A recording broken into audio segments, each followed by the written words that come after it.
આપણે આ જૂનું થ્રેસર લીધું છે, યોગી કંપનીનું છે. આજે આપણી મગફળી કાઢવાનું ચાલુ કર્યું છે. આપણે 17-18 વીઘાની મગફળી છે અને રિઝલ્ટ કેવું છે જૂના થ્રેસરનું એ તમને દેખાડું હું. રિઝલ્ટ પણ સારું છે, બહુ દાણા ફોડતું નથી અને ઓર પણ સારો લે છે. ઓર તમે જુઓ, આખી ગ્રાણી એકસાથે નાખી છે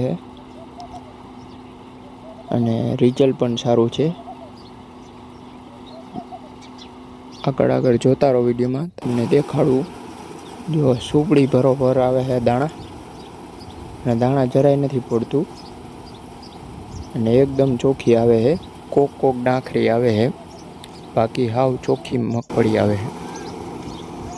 વિડીયોમાં આગળ જોતા રહો, તમને હુપડીમાં દેખાડું કેટલાક દાણા આવે એ પણ દેખાડું.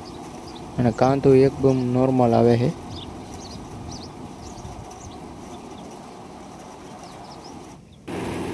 આ જો તમે અત્યારે ધૂળની હુપડીમાં કોક દાણો આવે છે, બહુ જાજો દાણો નથી આવતો.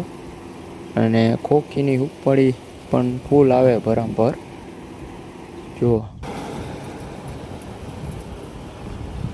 આપણું અત્યારે ચાલુ છે. જૂનું થ્રેસર છે પણ રિઝલ્ટ સારું છે. 2-3 કલાકમાં આટલી ખોખી કાઢી છે.